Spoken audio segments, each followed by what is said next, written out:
Minister Alcoholics Anonymous.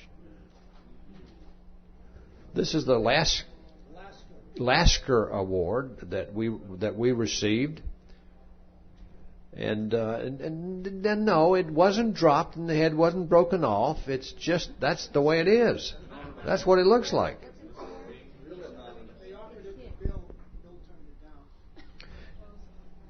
They offered this thing to Bill, but he turned it down because it would bring on publicity that he didn't want. What was the award for? Psychiatry. Okay. Look in the index of AA Comes of Age under L. Lasker Award. Go there and it will tell you. Because I don't know. I mean, I'm just telling you like it is. Bill's first school, East Dorset, Vermont.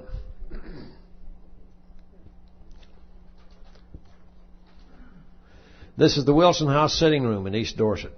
Been there. Beautiful place. If you ever get a chance to go to the Northeast, go to Vermont and see this place.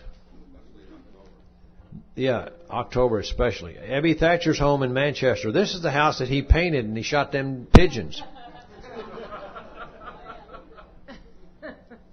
Well, this was, that episode got him in sobriety.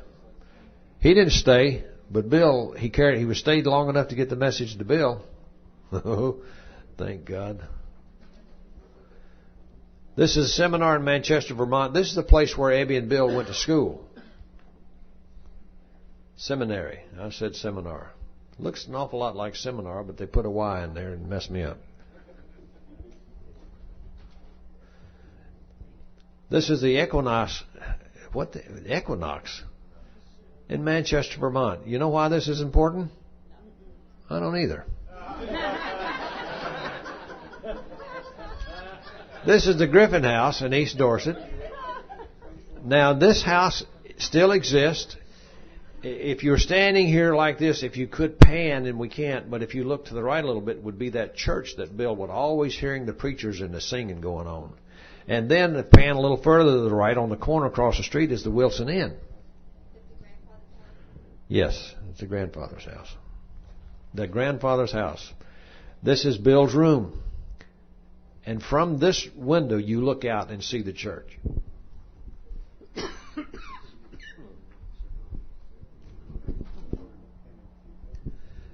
This is the countryside around Manchester.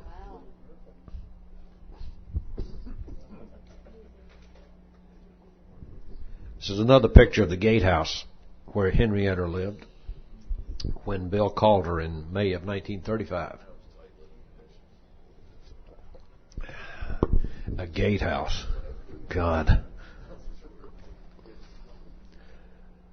This is a picture of Dr. Bob by an old Buick or Cadillac. I'm not sure. He liked them cars. He liked them big cars. This is a rendition of Bill Wilson showing his date of birth as November the 26th, 1895, and he died January 24th, 1971, Miami Beach. This is the Liberty magazine that had the article Alcoholics and God. This is the magazine that we got about 850 responses from, and almost every one of them was a request for a book. And from this article, these 850 people provided the basis of correspondence between our General Service Officer, Foundation Office at that time, and all these people all over the country.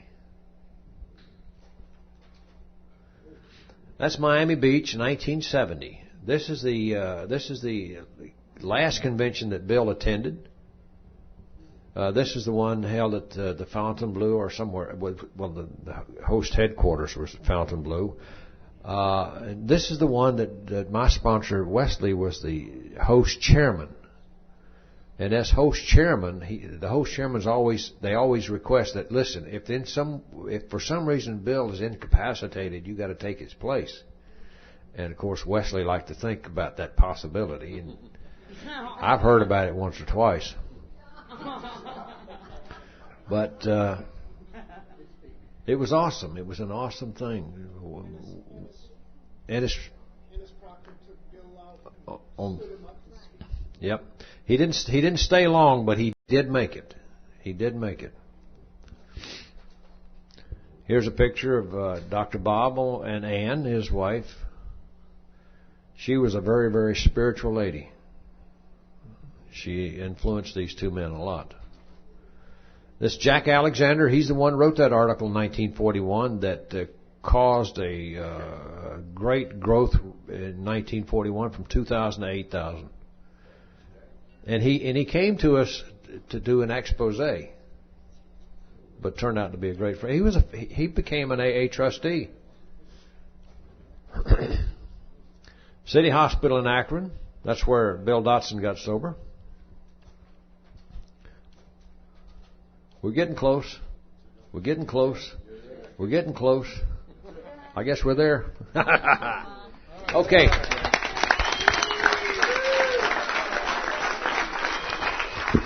So here's what we want to do.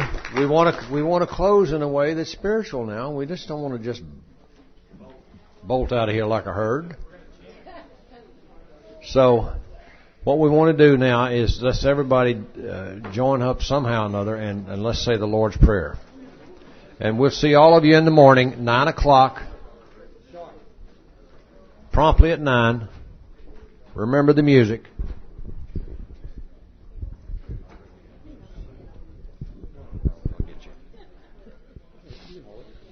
I don't need it. Okay. Our Father, who art in heaven, hallowed be thy name. Thy kingdom come, thy will be done, on earth as it is in heaven. Give us this day our daily bread, and forgive us our trespasses, as we forgive those who trespass against us. And lead us not into temptation, but deliver us from evil. For thine is the kingdom, the power, and the glory, forever and ever. Amen. Keep coming back. It works. It really does. To you, happy anniversary, dear Willie. Happy anniversary to you. Woo!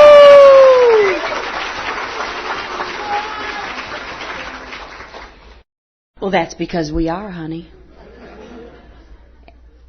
Not only Willie's anniversary, is there anybody else in the room that too celebrates a June anniversary this month? Please stand up so we can recognize you.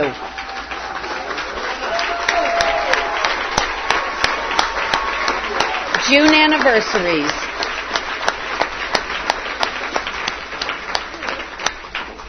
You know, we have our heroes, but Willie reminds me that under God's umbrella, under God's eyes, we are all the same. And I don't ever want to forget that. And with no further ado, let me introduce our Yellow Rose of Texas.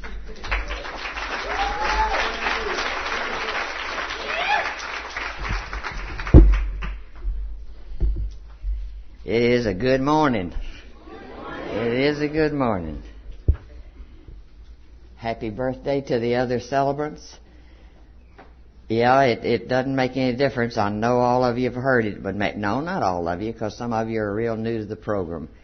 Got one gal out there with 8 days. And that's as important.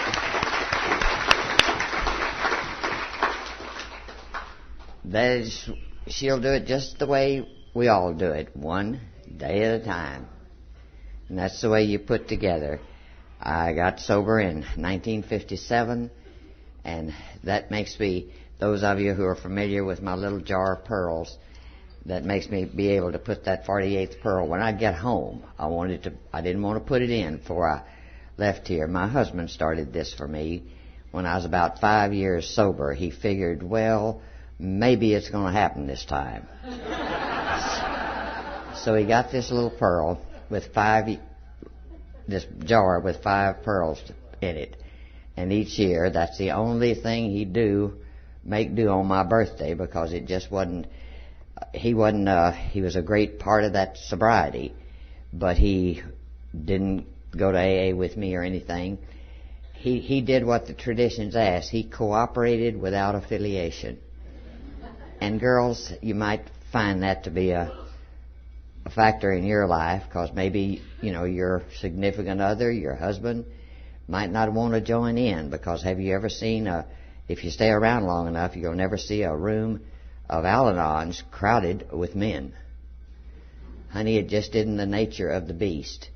Now, we have a lot of men in Al-Anon, but not nearly as many as the spouses go.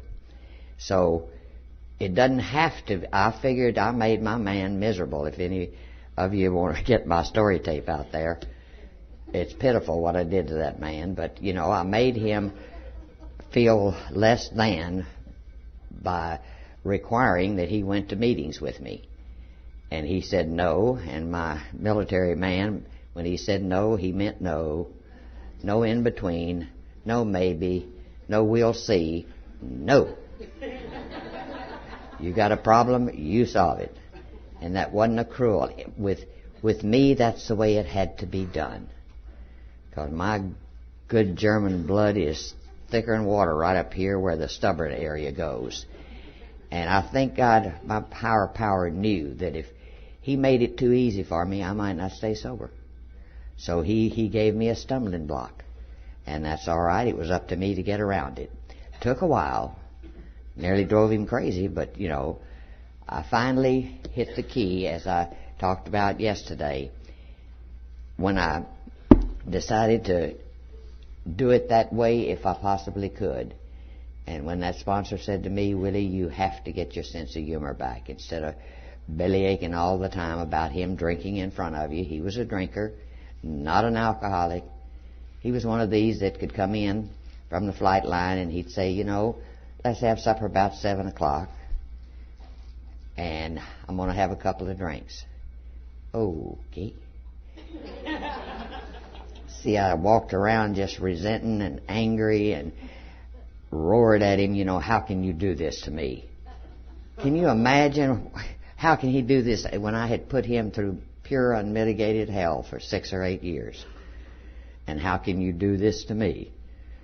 Well, he'd fix up those drinks, and he'd have 2, and at 7 o'clock, here he came. And if he had that much left in his glass, he poured it down my sink. Because it was 7 o'clock, don't you understand? And he had said he was going to eat at 7. That's the kind of man I was married to. Of course, I would watch that booze go all the way down to the...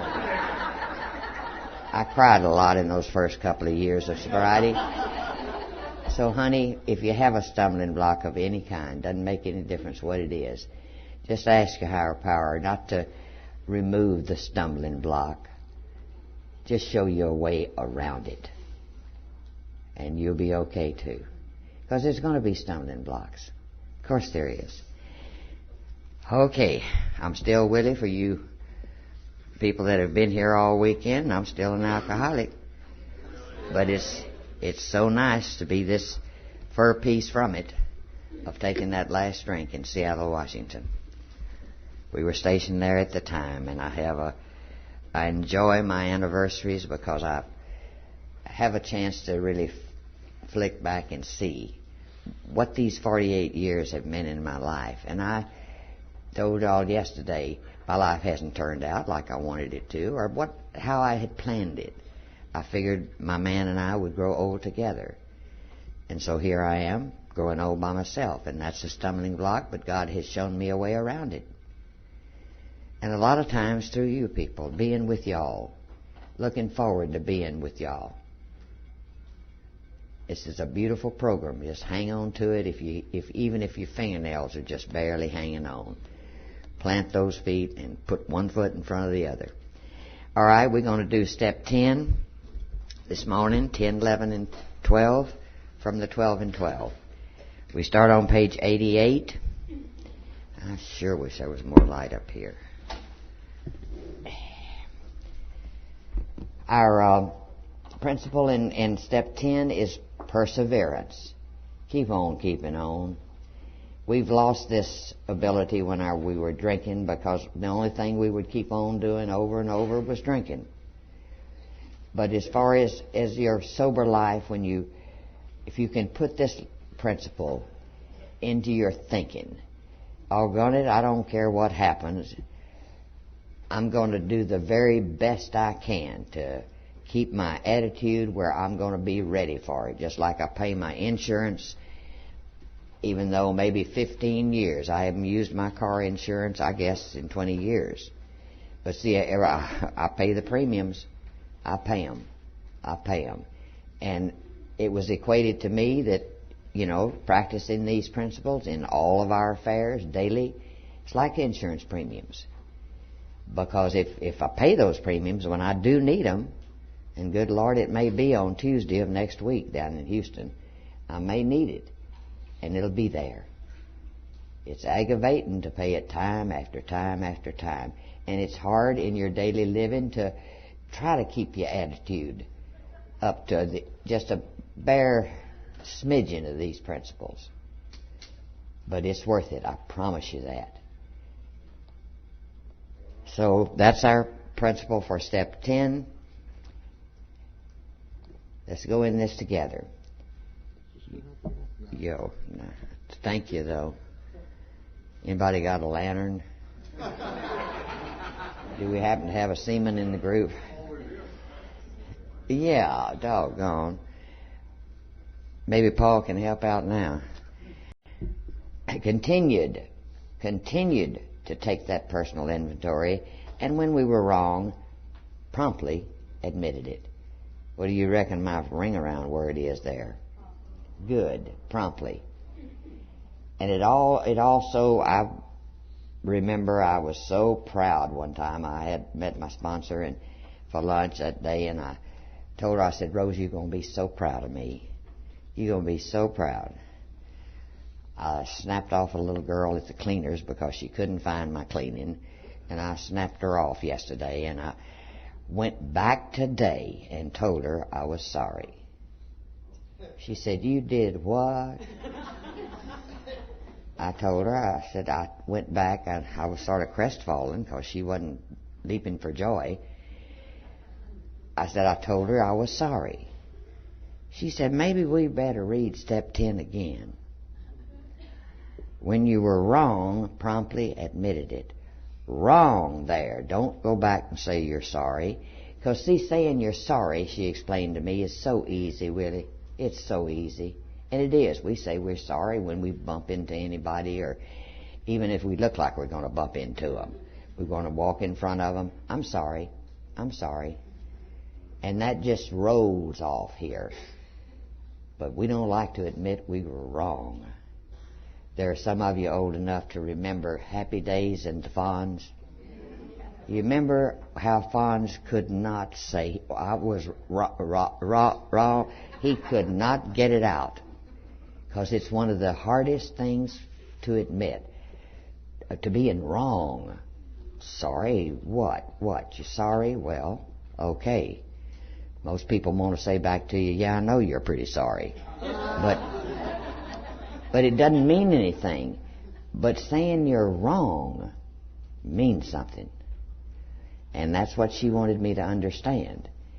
And so, and honey, this is the step that, if you feel like you've been sober 7 or 8 years and you didn't do a complete inventory, this is a good time to just keep it up to date.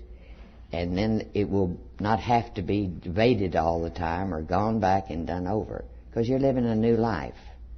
Somebody asked me yesterday how old I was. I said, I'm 48. Because that's when the real meaning, I had been a happy kid and a happy teenager, happy college person. And I told y'all I loved the teaching that I did for 37 years. But my life took on a meaning that I never even dreamed it could. Just personal meaning to me, which made me more valuable to my man and to my son when I had him. This step is so important, hon, to keep up. It's like emptying the garbage. If you store it in the corner, it sure will cause you problems.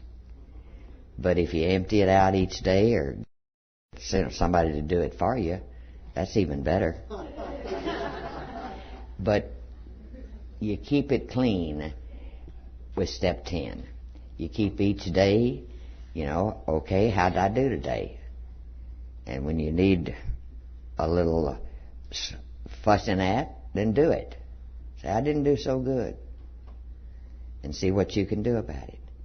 But this is the other house cleaning step. But we do this daily instead of trying to do it, wait 3 or 4 days. And that promptly is important. You let me put off something and somehow or another I just get so busy that I just never do it.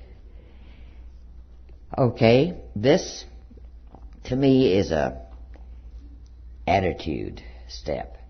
To be able to be on to myself and catch on to myself and keep abreast of the fact that, okay, Willie, you're going to have to be careful every day to keep that balance that you want. They're not asking us to do it all the time, but just to tilt over, but know when you're tilted. I often wish there were bells like on the machines that we play and they go tilt. I don't know whether they still do that. Do they? Pinball machines? Okay, good. But if they just, ring a bell and say tilt, then we could but to keep on this step 10, then we can recognize when we're tilting either way and try to straighten back up and get that balance. It says, as we work the first 9 steps, we prepare for the adventure of a new life. And when we approach step 10, we commence to put our AA way of living to practical use, day by day, in fair weather and foul.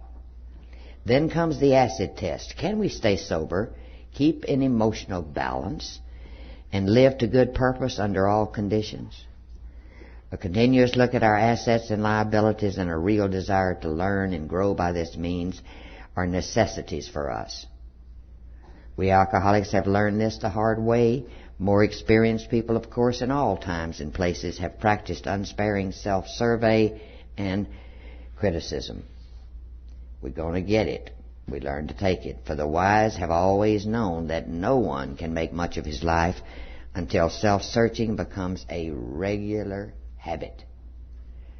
And equating it to the garbage helped me. Until he is able to admit and accept what he finds, and until he patiently and persistently tries to correct what is wrong. See, it even gives us leeway there in the beginning. It's not going to be easy to just tell yourself you're wrong and then to tell whomever you need to tell, if that was the case.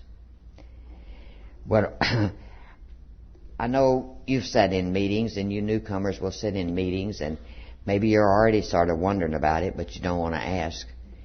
When they say, I've been on a dry drunk, and you think, a dry drunk? How can you be drunk and dry at the same time? And they forget to explain it to some of the newcomers, and maybe you'll take that as your own personal mission. If they use the word dry drunk and then start talking about all the other things, then maybe you can say, do you understand what a dry drunk is? And if they look sort of confused, tell them, on page 88 of the 12 and 12, we find out what a dry drunk is, and maybe this will help you.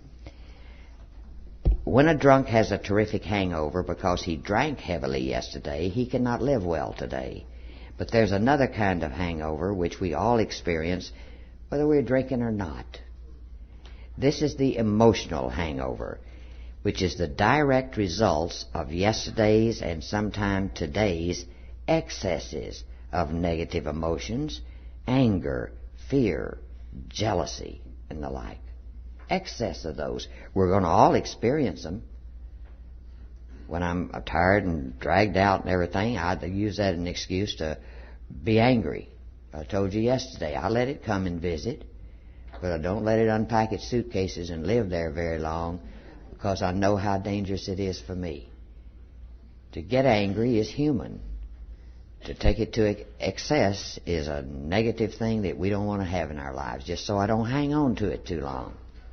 Any human being watching the news broadcast is going to get angry. Any of us. When we see some of the man's inhumanity to man, we're going to get angry. And that's okay. See, it's telling us now that we're not ever going to get perfect at that unless we quit being human beings and turn into some... Scientists may do that to us one day. I don't know. But otherwise, we're going to get angry. We're going to get fearful. Life's going to make us jealous. There's not, I've got to realize that even a little emotion, like when they announced the lottery winner and it's not on my ticket, I think that old boy didn't need he didn't need this, and I don't need it either, but I could do so much good with it. I could help so many people with this. And, if it's a fun thing if I remember to poke fun at myself and say, okay, Willie, what are you doing? You don't need that any more than you need a bright red horse. But I don't want you to worry about it when you have these little, the program isn't working. I'm not really doing what I'm supposed to do. No, just get over it real quick. That's the key. If we would live serenely today and tomorrow, we certainly need to eliminate these hangovers. And this doesn't mean that we need to wander morbidly around in the past. It requires an admission and correction of errors now. Our inventory enables us to settle with the past. When this is done, we're really able to leave it behind us. When our inventory is carefully taken and we have made peace with ourselves, the conviction follows that tomorrow's challenges can be met as they come.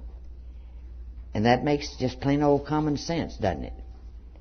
If I don't have to carry the woes and grievances of today on tomorrow, then I can start fresh in the morning, because really tomorrow never comes. Although all inventories are alike in principle, the time factor does distinguish one from another. There's a spot check inventory, taken at any time of the day, whenever we found ourselves getting tangled up. I like that, because sometimes we feel like, we've got a hold of a spool of thread, or you fellas have your fishing line there that you're trying to get, and you get that thing tangled up. The more tangled you get it, the harder you work on it and the angrier you get. Sucker won't come undone, and you're in a hurry. And we do the same thing with a spool of thread. Tangled up, because sometimes we're not really in bad shape. We're just sort of, what else is going to happen today? And that's, tangled up is a good expression. There's the one that we take at day's end when we review the happenings of the hours just past. Here we cast up the balance sheet, crediting ourselves with things well done and chalking up debits where due. I've heard a lot of people say, not supposed to give yourself any credit, because if you do, you start bragging on yourself. No. If I can say, Willie, you started out today to do that job and you got it done. Good girl. Because I'm walking around there, with me. And I've got to know when I've set a goal and got it accomplished that I did a good job. And that's all right. There isn't any ego involved. It was just between me and whatever job it was. Then there are those occasions when alone or in the company of our sponsor and spiritual advisor, we make a careful review of our progress since the last time. Many AAs go in for annual and semi-annual house cleanings. And Joe and Charlie in the big book tells us about that. In this chapter, we'll give a lot of good suggestions on how to take some quiet time. I have a quiet place where I go. I picked out one at the suggestion of this book and the suggestions of the program as a whole, to always have a quiet place. It's sort of like a time out that we, give our kids. I take my own time out and I go to the same place when I possibly can to do a little extended survey on how are you doing. Nobody, a lot of times, no one myself's there, but I learned to talk to myself pretty good and give myself honest answers. You've been sort of tangled up the last 2 or 3 days. Why don't you take care of it? And then really see the progress that's been made in my life. And the progress that was made in my son's life. He's the only one I have, and we had been married 10 years before we had him. But he never saw his mother take a drink. And I have to really make that a part of my thinking. I don't even like to imagine what it'd been like.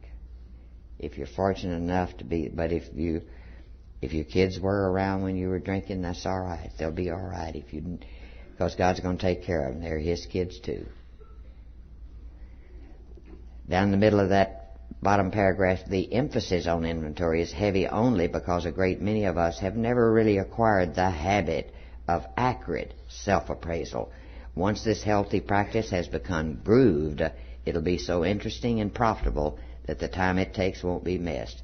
For these minutes and sometime hours spent in self-examination are bound to make all the other hours of our day better and happier. That's a nice promise. And at length our inventories become a regular part of everyday living rather than something unusual or set aside. Skip the little one and go down to it's a spiritual axiom that every time we are disturbed, no matter what the cause, there's something wrong with us. And now wait just a minute. I read that statement and I said, wait, hold on here. You know, I have a habit of, okay, I read that and then just, looked up quarreling with it. Instead of going, I won't let kids do that in school. Skip a whole bunch of stuff that I didn't understand. Instead of going, I tell them, go on and read the rest of it. Then draw a conclusion. But oh no, I said, is something wrong with me every time I get upset? That's not right. Look what it says. If somebody hurts us, and we are sore, we're in the wrong also. But are there no exceptions to this rule? What about justifiable anger? If somebody cheats us, aren't we entitled to be mad? Can we be properly angry with self-righteous folks? For us of AA, these are dangerous exceptions. We have found that justified anger ought to be left to those better qualified to handle it. I took offense to that one too. But then I realized what they were trying to say. See, if somebody makes me mad and I react to it and do something dumb and not realize that maybe I had something to do with the fact that they're making me angry, just to ponder it to try to stay in balance. But instead of a burst of temper, here's what it's telling me. A burst of temper could spoil a day, and a well-nursed grudge could make us miserably ineffective. Nor were we ever skilled at separating justified from unjustified anger. As we saw it, our wrath was always justified. Anger, that occasional luxury of more balanced people, could keep us on an emotional jag indefinitely. These emotional dry benders, which turned into the phrase dry drunks, often led straight to the bottle. Negative promise. Other kinds of disturbances, jealousy, envy, self-pity, and hurt pride, did the same thing. Hurt pride is dangerous. We've had our feelings hurt all of our lives, and maybe it's because we stuck our arm on our hip and that elbow was sticking out there, and that's where the feelings were, right there. Somebody even come near it, they've hurt our feelings. It's pretty hard to hurt my feelings nowadays because of the habit of not reacting. Criticism is good because it makes me stop and think. I don't have to agree with it, but I have to stop and think about it. Just to not have somebody have that much influence over me when they really don't even mean to half the time. I figure people just are not out to get me because they're not thinking about me that often.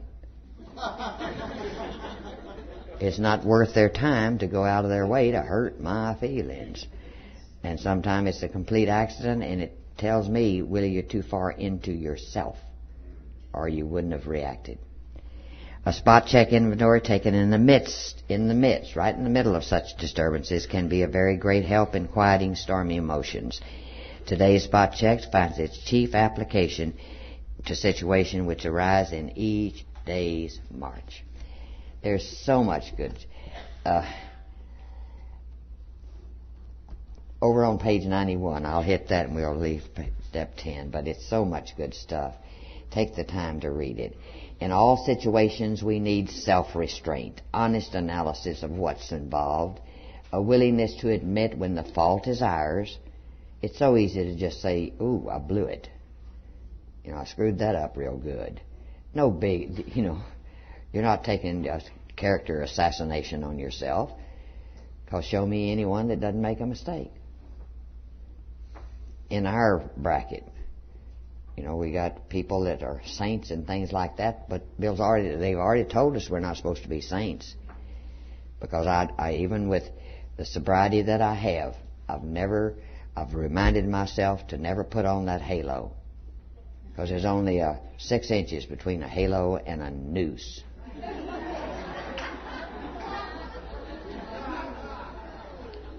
And it's so good not to expect that just because I've been sober a little while, that everything is just going to go my way. A willingness to forgive when the fault is elsewhere. We need not to be discouraged when we fall into the error of our old ways, for these disciplines are not easy. We shall look for progress, not for perfection. Our first objective will be the development of self-restraint. This carries a top priority rating. When we speak or act hastily or rashly, the ability to be fair-minded and tolerant evaporates on the spot. One unkind tirade or one willful snap judgment can ruin our relations with another person for a whole day, maybe a whole year, and we know maybe a whole lifetime. Just one yuck. And that prospect just doesn't appeal to me, of losing somebody, even if it wasn't somebody real near and dear, but for a lifetime, to every time I see them know what I did. Don't want to.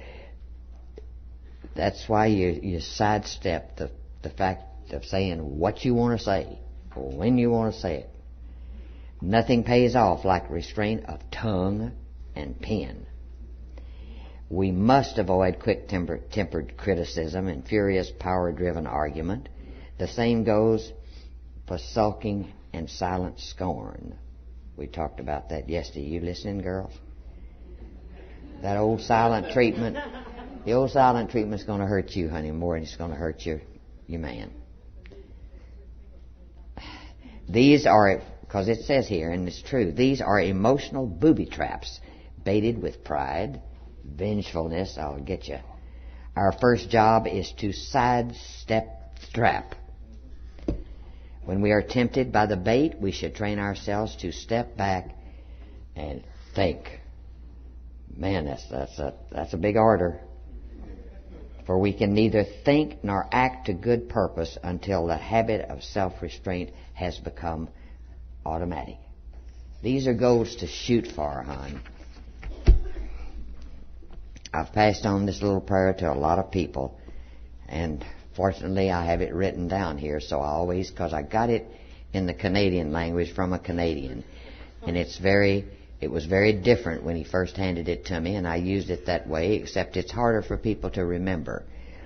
But it simply says, he told me that, Willie, if you'll say this prayer every night, your life's going to be a lot easier. Say it and mean it.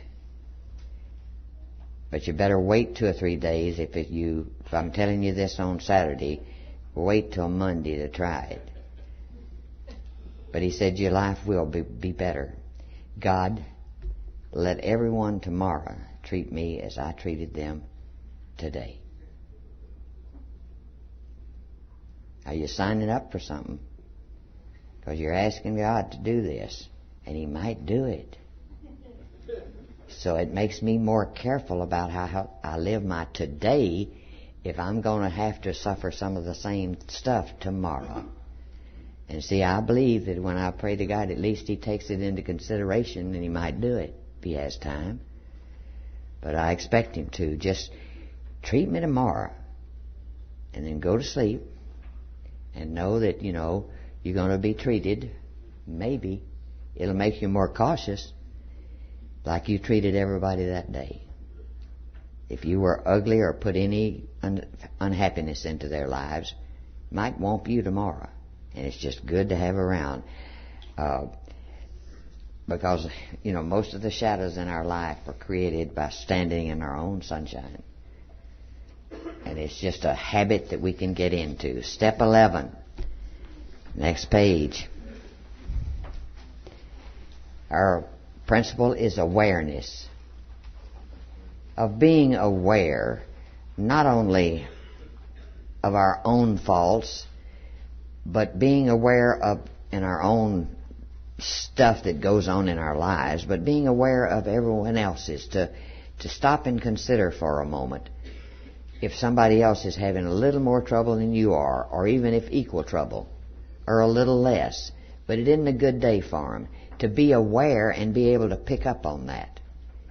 Someone that looks terribly sad when they usually, don't look that way, just spend a few minutes with them and see if you can do one little thing of encouragement. Lord, you can say one thing that helps. Be aware of the misery around us, because it's there. We're not the only ones that wallow around in it. Other people do too.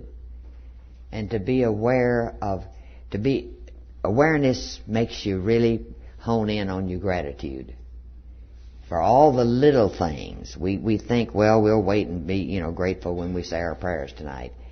But I walk around, and if anything's happening, the other day I lost, and it isn't my age, now dadgummit, I lost in my house. I knew that blouse was in my house. I was looking for that thing. I couldn't find it anywhere. I had worn it about 4 months before, so I knew it was around. I knew it was in the house, but I couldn't find it. 4 days. Every time I had a chance, I looked for that thing.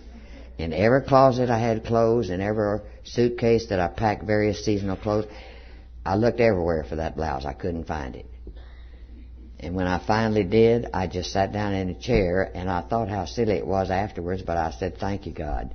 Because it wasn't the blouse. I didn't care about the blouse as much as the fact that I had misplaced it in my own house and couldn't find that thing. I thought, am I going into dementia here or what? Because I remembered that I put it up in a very special place. It was special, all right. Hanging on the ironing board, which was propped up, that's where I keep it most of the time, propped up against the wall. And I had hung the thing for some reason on the back side of it instead of in the front where I could see it. Bright Willie, bright Willie, bright Willie. But I thought, here I am thanking God for, I've gotten into such a habit of each little thing that goes along that, turns around in good direction, that I thank Him for it. I thought, I know He's not up there fooling around with my blouse. But I couldn't help it. I've gotten into such a habit. It's rewarding, because you get where it's so natural for you that you'll get to my stage in life, I hope, that you live that long, that, you'll have fewer and fewer things you think to be grateful for. I walk around being grateful that wrinkles don't hurt. Right. You'll get there, honey, if you live long enough. I don't care whether Botox might be improved by then. I don't know. But the thing of it is, I've earned every one of them. I'm keeping every one of them. Every one of them, I can point to them, set the mirror. Oh, I know where this one came from. I know where this one came from. Big deal. I've been sober 49 years. I don't know how I could tell anybody I was 39 years old. Get my face, all the wrinkles out of it and all that stuff. And then accidentally say I taught school for 37 years. They have, they can figure up. They don't need a computer. Okay, prayer is, I have this jotted down here, is not a method of using God. It's just a matter of reporting for duty. And that's what our attitude during the day helps us.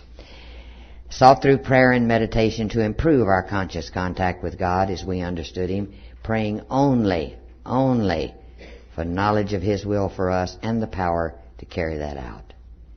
The only thing I told y'all the other day that I prayed for during my husband's long 8-year illness was just, God help me this morning to have the strength today to do everything I can for my man. And that's all I could ask for. And He did. I made it. But you can't stay sober on, yesterday's spiritual experience. You have to keep renewing it. And that's one of the ways that you renew it, is turning to your higher power and in a practical way and just saying, need some help here. Can't do it by myself. Don't want to do it by myself. To me, that turns out to be a big burden. But when I can turn something big like that was, not the crazy little stuff that I do, blouses and so forth and so on, but the big stuff. It says, prayer and meditation are our principal means of conscious contact with God. We AAs are active folks, enjoying the satisfaction of dealing with the realities of life, usually for the first time in our lives, and strenuously trying to help the next alcoholic who comes along. So it isn't surprising that we often tend to slight serious meditation and prayer as something not really necessary.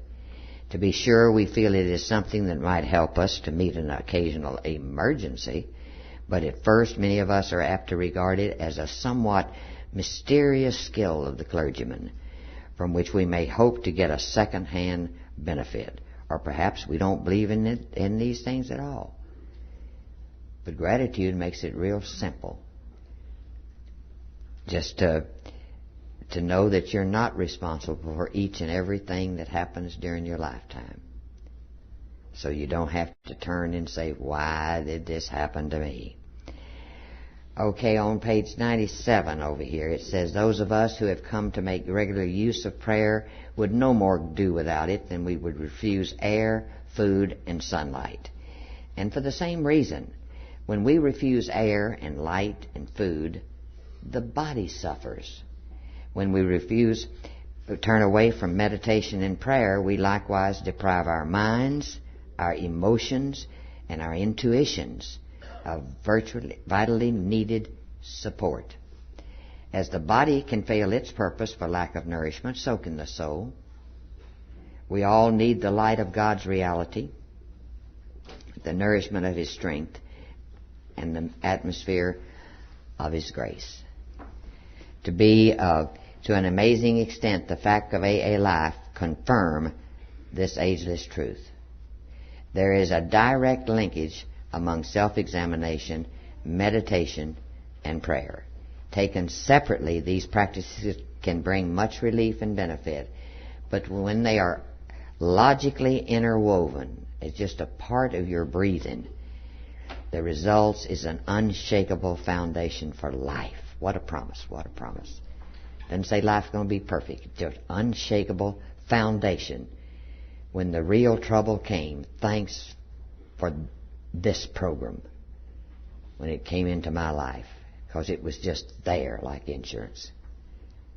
As we have seen, self-searching is the means by which we bring new vision, action, and grace to bear upon the dark and negative sides of our nature. And we all have those dark, negative sides. It's a step in the development of that kind of humility that makes it possible for us to receive God's help, yet it's only a step. We'll want to go further. We will want to the good that is in all of us, even in the worst of us, to flower and to grow. Most certainly we shall need bracing air and an abundance of food, but first we shall want sunlight. Nothing much can grow in the dark. Meditation is our step out into the sun. How then shall we meditate? Okay, we're going to have to skip over. How about turning to page 101, thinking about what just was said. Once more we read our prayer and again try to, that the in-between there is the prayer of St. Francis. And either you're familiar with it, if you're not, read it again and again. We again try to see what its inner essence is. We'll think now about the man who first uttered that prayer. First of all, he wanted to become a channel. Then he asked for grace to bring home love, forgiveness, harmony, truth, faith, light, hope, and joy to every human being he could. To just bring a little piece of that to anybody he met. Just a piece. Next came the expression of an aspiration and a hope for himself. See, it's okay for us to hope to be better people. Not that we're trying to get to be goody two-shoes, but just better people. He hoped, God willing, that he might be able to find some of these treasures himself. This he would try to do by what he called self-forgetting. What did he mean by self-forgetting, and how did he propose to accomplish that? He thought it better to give comfort than to receive it. Better to understand than to be understood. Better to forgive than to be forgiven. And I just made a point out of that by telling you all that, it wasn't necessary for my man to understand my alcoholism. How could he? He had the ability all of his life to drink exactly how much he wanted and stop. Did you ever drink all you wanted after you got started? I never did. Sometimes I was forced to stop, but it was painful. But see, I had no right. I was demanding that he understand. What a negative thing to do. When I gave it up, it changed my whole attitude. But it's just like, a man lost a leg. And I tell him, I understand. And I'm standing in front of him on both my legs. There's no way I can understand that. I can, wish him well, and is there any way I can help? And how about anything you need? I'll get it for you. But I understand? No. It's better for me to understand myself and to understand other people and how he might feel and what I might could do for him in that particular area than to be forgiven myself and to be understood myself. So St. Francis was asking for qualities for himself, too, to make his life better. This much could be a fragment of what is called meditation, perhaps our very first attempt at a mood, a flyer into the realm of spirit, if you like. It ought to be followed by a good look at where we stand right now and a further look at what might happen in our lives were we able to move closer to the ideal that we have been trying to glimpse. Meditation is something which can always be further developed. It has no boundaries, either of width or height. Just try it and see the feeling that comes over you. Just to look outward toward other folks and just try to see that what little thing, don't look for the big things. We don't necessarily have $1,000 to hand somebody to get out of jail. That doesn't always happen. But when he gets home from jail, we can call him and, say, well, glad you're back. At least we can do that. Little things. That's St. Francis's idea. Let me do that instead of being on the receiving end. I love this little thing that a preacher put in a bulletin one time. And it struck me as being so true. God was feeling depressed, so St. Peter was sent to earth in hopes of finding someone to cheer him up. Having heard of his coming, a large crowd was waiting to greet him, and from it one man ran yelling, take me, I know just how to talk to God, I do it all the time. Lots of people talk to God, smiled St. Peter. What I'm looking for is somebody that will listen to him. And there's a great deal of difference. I've never heard a booming voice come down out of the sky. I've never heard that.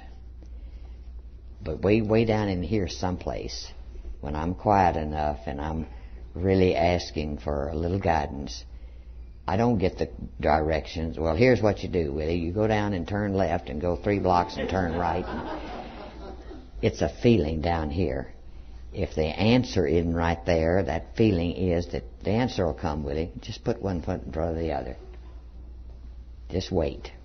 And sure enough, it is such a elated feeling when, sure enough, it happens. It comes to pass. But just sometimes just listening. We ask God for things all the time, but we never stop to listen, taking, as the excuse that we're busy people. We don't have time. We just ask Him for stuff and keep it moving, keep it moving. We're going to have to go on to step 12. There's so much. I hope y'all review the things that we've had to leave out. They'll help, I guarantee it. Step 12, our principle is service. Not necessarily big service up in New York or on your state level, but service to other people, to be available.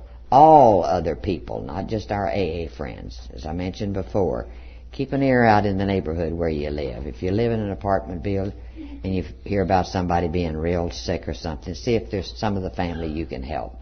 Take the kids for a couple of hours. Get them out of the way. Little stuff. That's service to mankind, because it keeps you turning outward instead of inward.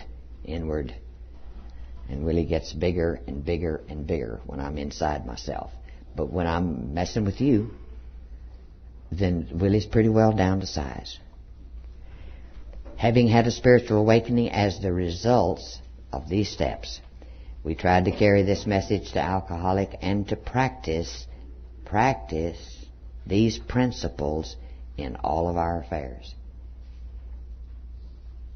In the program, this is where I third A. I had admitted in the beginning, that I was an alcoholic.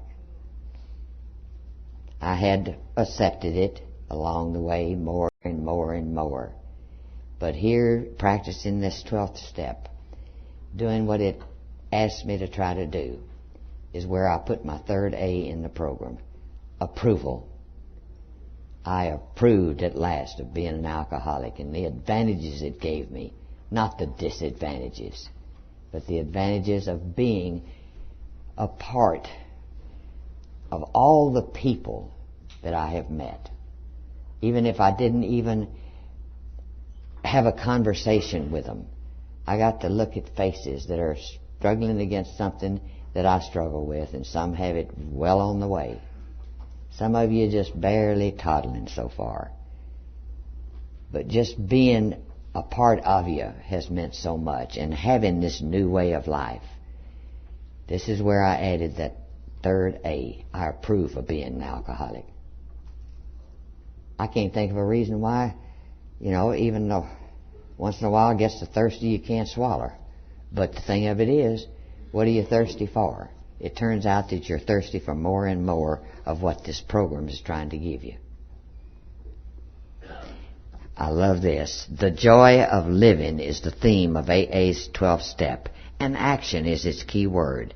Here we turn outward towards our fellow alcoholics who are still in distress. Here we experience the kind of giving that asks no rewards. I had to sort of learn that the hard way. First couple of girls I was working with, they had the audacity to go out and get drunk on me. Man, that upset me. I thought, don't you realize how many hours I've spent talking to you and working with you and listening to all this stuff, and man, just how dare you go get drunk? Then I have to remember that that's what this says here. Here we experience the kind of giving that asks no rewards, and expecting her to stay sober with my great input is wanting a reward. Here we begin to practice all the 12 steps of the program in our daily lives. so that we and those about us may find emotional sobriety. What a great gift we can give to the people we live with and live among. When the 12th step is seen in its full application, it's really talking about the kind of love that has no price tag on it. What a great kind of love.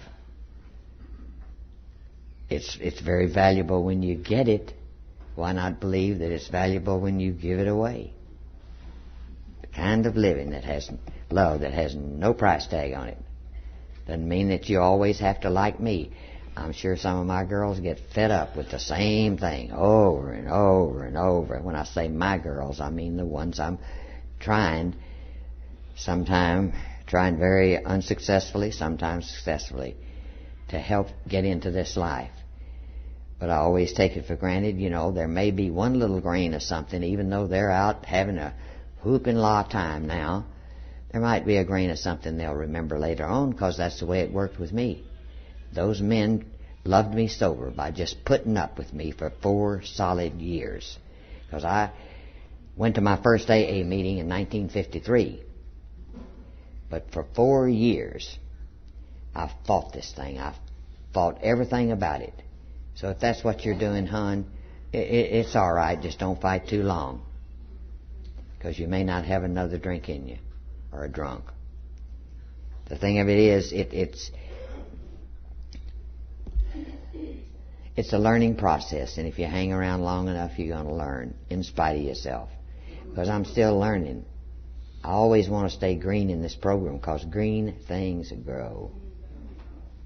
I hope I never get to the point where I think I really understand this program and really get it all.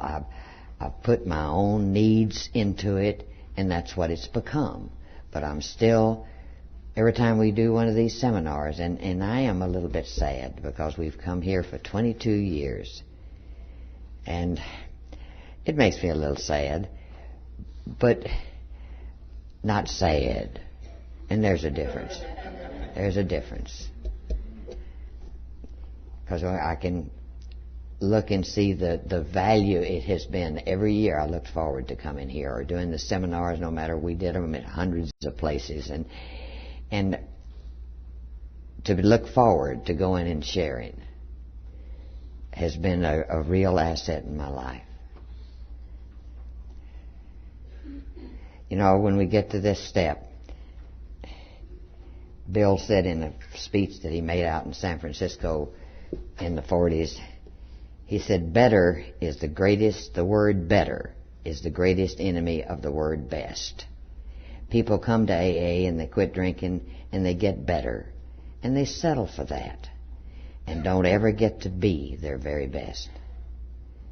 And that little thing has always meant a lot to me, because I don't want to settle for understanding everything about this program. I'm just trying to grow with it as I grow older, and don't resent growing older.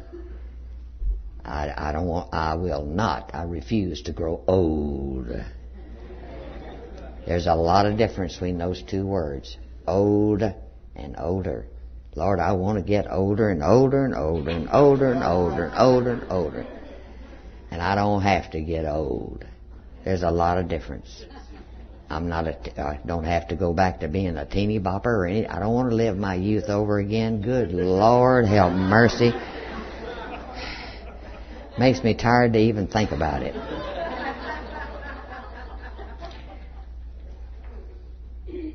But I want to enjoy each phase of my life and see how many phases I've gone through since the 20s and now. And I'm still 49, in case you're wondering what the now is. Jaja Gabor once said, any woman that'll tell her age will tell anything. Jaja had it just right. There's more on step 12 than any other, just like there is in the big book. Step 12 has a chapter all by itself. So it is important, every phase of it. They talk about the not expecting any rewards for 12-step work. The next couple of pages are very valuable if you're working with somebody and want to sort of take those pages. All the steps are listed, and they're sort of put in a little bit everyday more language. And it helps those brand new people. When I've helped a gal that went to school 4, 5, 6 years but hadn't mastered the plan of reading yet, I can sit and go over these with her one by one, her with one book, me with the other, with our fingers pointed. We can go over these, and it helps her to bring it down sort of into the world that she's in right then. And they're very, very valuable. Hope y'all take time to read them. On page 109, where it says, now, what about the rest of the 12th step? The wonderful energy that it releases and the eager action by which it carries our message to the next suffering alcoholic, and which finally translates the 12 steps into action upon all of our affairs, is the payoff, the magnificent reality of Alcoholics Anonymous. That's the best explanation I've ever seen, the magnificent reality, because we know what it is. We've had it here in this room day after day after day. I know you people are tired, but I hope there's a lot of saturation that took place, and then the cobwebs will clear. But the magnificent reality of people just pulling out of their regular lives and spending the time the whole weekend here. It's Father's Day. A lot of you men want to be home. For the first about 17 years of this seminar, I was here on Mother's Day. My son has a good sense of humor because I was determined to groom that and he said, well, one thing about it, Mother, you've always been in Florida on Mother's Day for all these years. But shoot, I saved a lot of money because I didn't have to buy a present.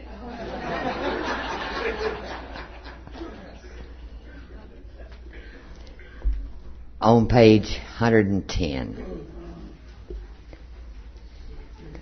practically every AA member declares that no satisfaction has been deeper and no joy greater than in 12-step work well done. To watch the eyes of men and women open with wonder as they move from darkness into light, to see their lives quickly fill with new purpose and meaning, to see whole families reassembled, to see the alcoholic outcast received back into his community in full citizenship, and above all, to watch these people awaken to the presence of a loving God in their lives. These things are the substance of what we receive as we carry AA's message to the next alcoholic. But here, hon, if you're new, be sure and because you see AA meetings on television, and everybody has to do the same thing. You know, they get up, my name is so-and-so, and I'm at their very first meeting. Let's see what they say about this, about 12-step work. Nor is this the only kind of 12-step work, working with individuals. We sit in AA meetings and we listen, not only to receive something ourselves, but to give the reassurance and support which our presence can bring. See, sometime when I get off of a long trip, I get home and I'll just sit in a meeting. It's good for me just to sit. Been blabbering since Thursday. So it's good for me to just sit. But I want to be there in case anybody needs that little reassurance that this program works. Year after year after year after year. That guarantee, we're the only guarantee that we can give these new people. It works. Through thick and thin, it works. Fair weather and foul. So just my presence there might add a little bit. Not only to receive something ourselves, but to give the reassurance and support which our presence can bring. If our turn comes to speak at a meeting, we again try to carry the AA message. Whether our audience is one or many, it's still 12-step work when we talk at a meeting. That's why we need to be careful about what we're talking about. Not our latest trip to the veterinarian with our dog, and the other dog is home in the kennel, but I forgot to put his collar on him, and if he gets out, and so and so and so and so. So be careful the new people may not even have a dog. So whether an audience is one or many, the impact of what we say, and doesn't have to be anything great. Just sharing all the goofy stuff that I share with y'all is sometimes all that comes out of me at a meeting. Some of the little things that I've, just like wrinkles don't hurt. And if it's an elderly lady, well, then that helps her. So if we speak at meetings, try to at least say something that listen to what other people have said, and if there's somebody hurting, maybe you can even put in a little singer that has helped you. It may help them. There are many opportunities, even for those of us who feel unable to speak at meetings or who are so situated that we cannot do much face-to-face 12-step work. And a lot of people are not able to go to 14 meetings in one day. I sponsor a little girl. She has 5 children under the age of 11. Yeah. I asked her if she knew what was causing it, but, she didn't.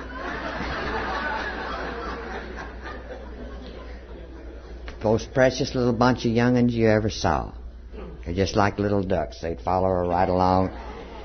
But see, she doesn't have a whole bunch of time to run to meetings. And that's for me to try to understand and tell her, work with your husband, pick out one meeting a week. Maybe he'll keep those 5 kids if you don't take advantage of it and stay way late after the meeting. So, make it. Got a problem? Try to solve it. But I didn't want her, I didn't want anybody telling her either. I'm sort of protective with my gals or the girls I work with. I don't want anybody telling her, now you're not going to be successful, and you go to all these, there are 8 meetings right around you. Go to one a day. Go to so many and so many length of time. And here these 5 little ducks wandering around. What are they supposed to do? Hang on a nail someplace? No. In Australia, when I was over there, the kids were allowed to come to meetings. You couldn't hear yourself think. They were all over the place. And it disrupted an AA meeting. But that's all they could do, and so we just talk. I just talk louder. We can be the ones who take on the super unspectacular but important tasks that make good 12-step work possible. Perhaps arranging for coffee, cake after the meetings, where so many skeptical, suspicious newcomers have found confidence and comfort in the laughter and the talk. This is 12-step work in the very best sense of the word. Freely you have received, freely give, is the core of this part of the 12. Step 12. Okay. I got my warning from my best man over here. I want to leave you with 2 things. I hope I'll run into a whole bunch of you before it's all over with. We never know what's planned for us. I might even come back to Florida and just go from person to person, say hello. I might even